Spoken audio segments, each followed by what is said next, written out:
Your Excellency Abdullah Shahid, President of the 76th United Nations General Assembly, Your Excellency Secretary General Antonio Guterres, Your Excellency President Moon Jae-in, and distinguished leaders from around the world, it is an honor to be here today, where BTS appointed as special presidential envoys of the Republic of Korea.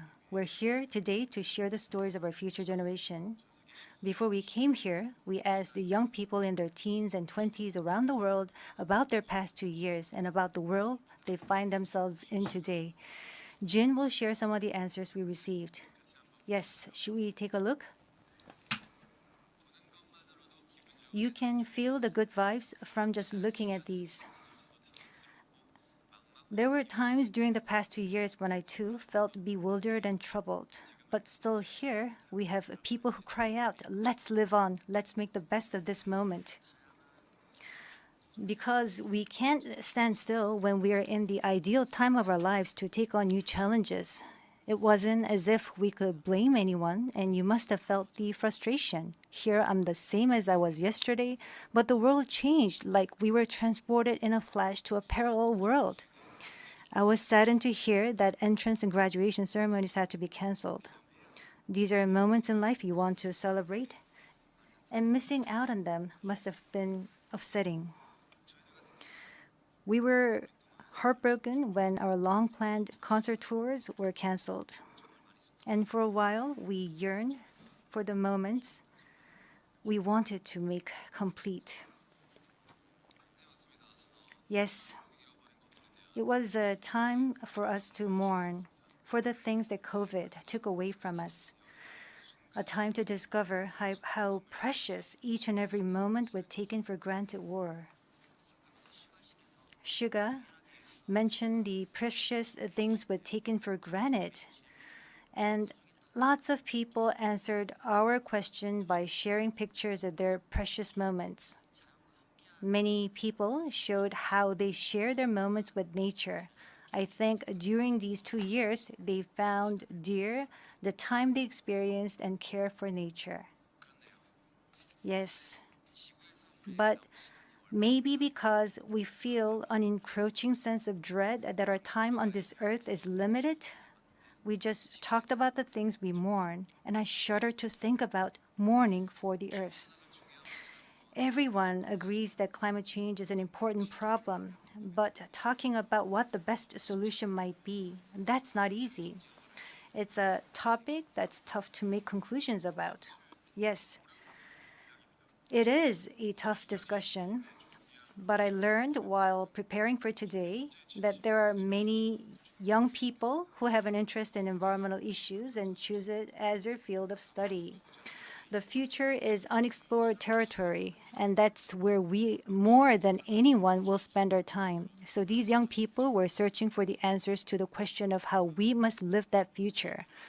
So I hope we don't just consider the future as grim darkness. We have people who are concerned for the world and searching for the answers.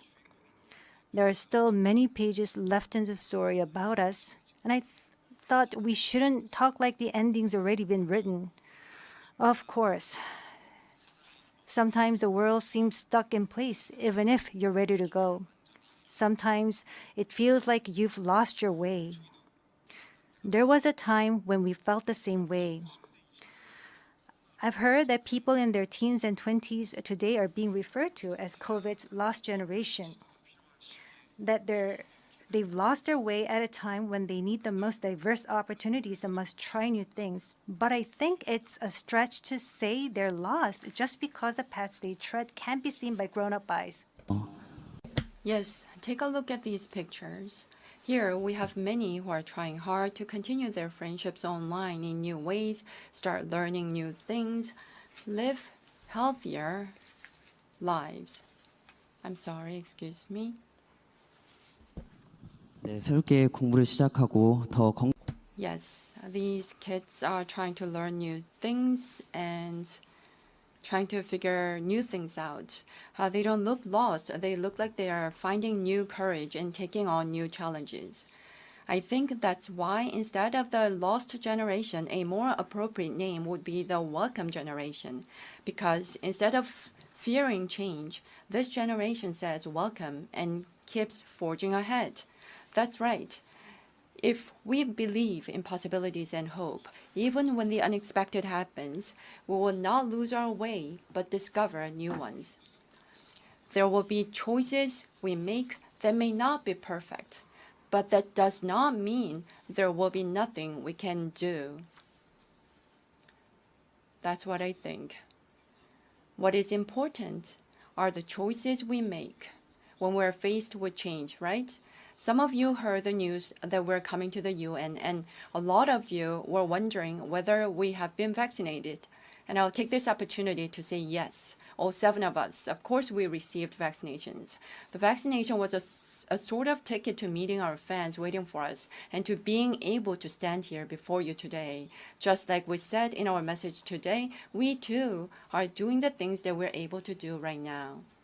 Like the vaccinations, efforts are continuously underway to keep this new reality going forward. And I think the day we can meet again face to face is not far away. Until then, I hope we can fill each of our days to the brim with positive energy. We thought the world had stopped, but it continues to move forward. I believe that every choice we make is the beginning of change, not the end. I hope that in this nascent new world, we can all say to each other, welcome. And now, as we look forward to this future, the permission to dance is our message of welcome that we want to share with everyone today.